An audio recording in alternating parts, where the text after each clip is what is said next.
Hello, how are you dear subscriber?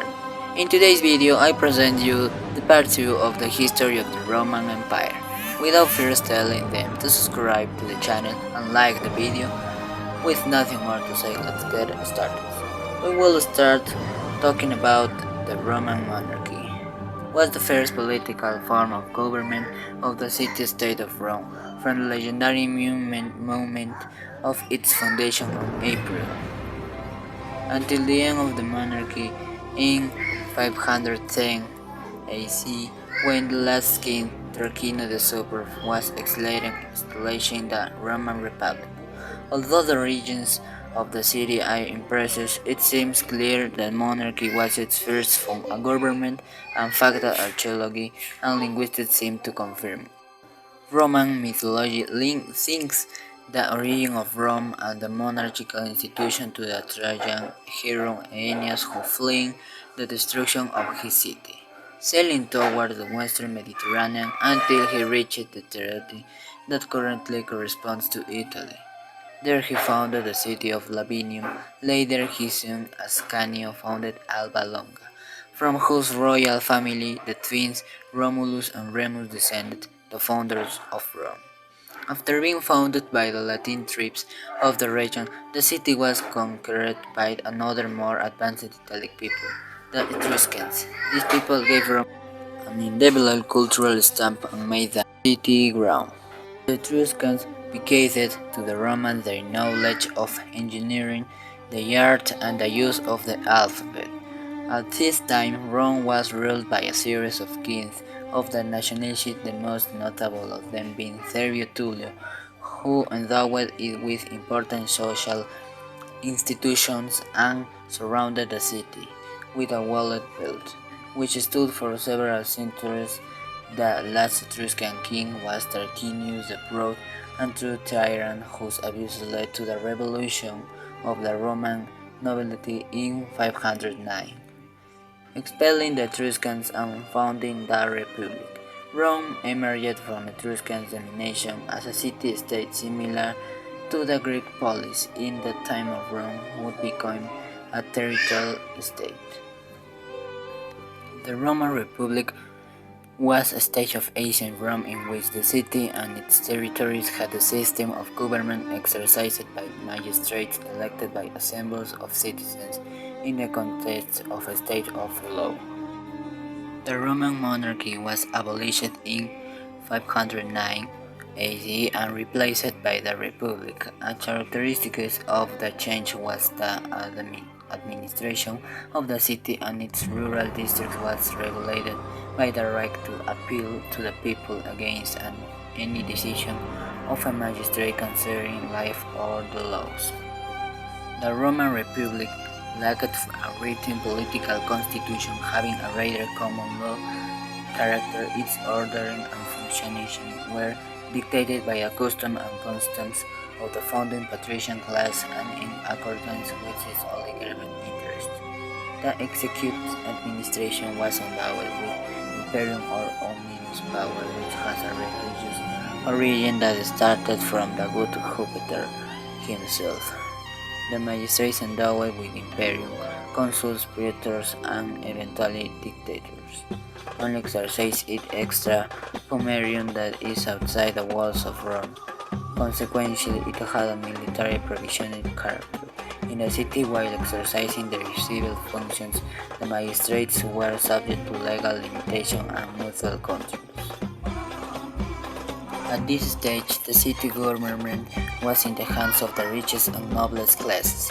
Rome never became a democracy like Athens because the popular classes had little civic culture and always delegated to the nobility the solution of the affairs of the city.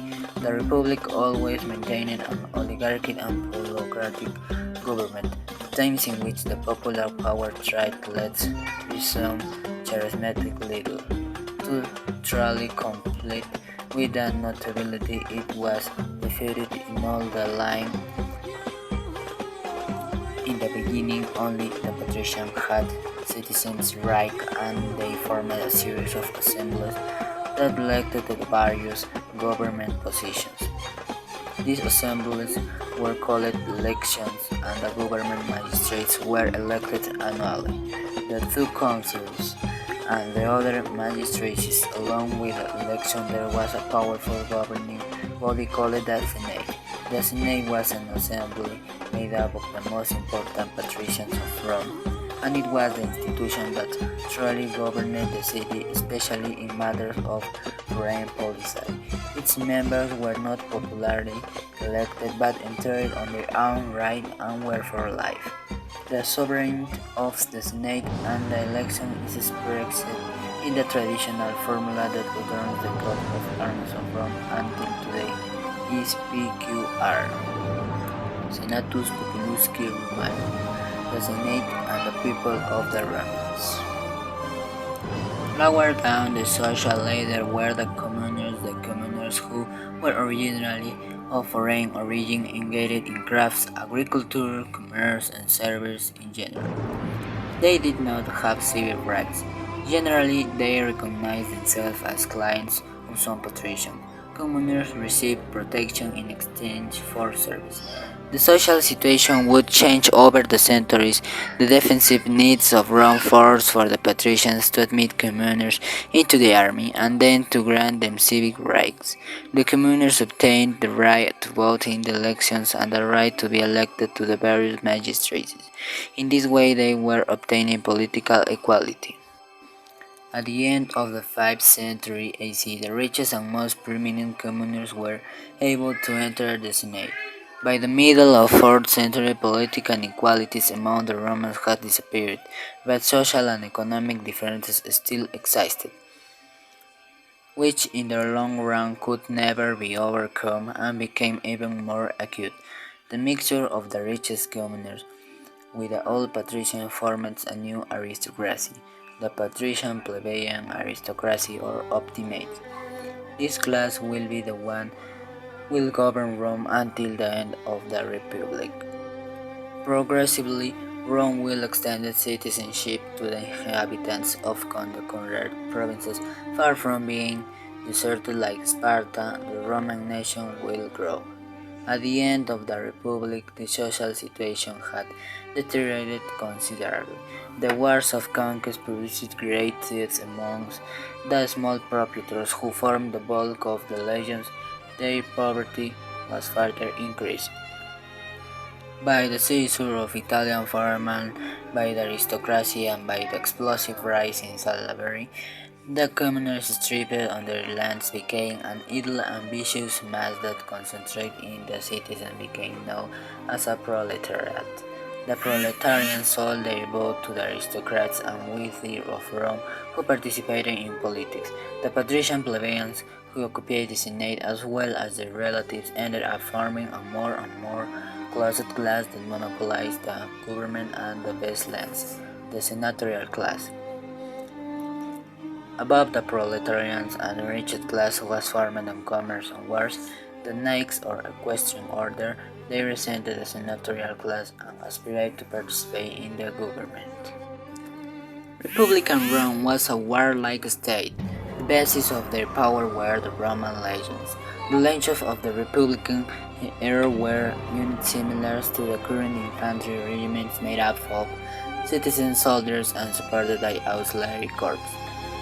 Very flexible, the legions were the most efficient military force in Antiquity, even surpassing the Macedonian phalanxes. They needed to secure their borders, conquer new lands to install their citizens and dedicated them to agriculture, defend their allies, expand their trade, or simple military glory. Prompted to Romans the geographical expansion. This turned the city into a territorial state and later a vast empire.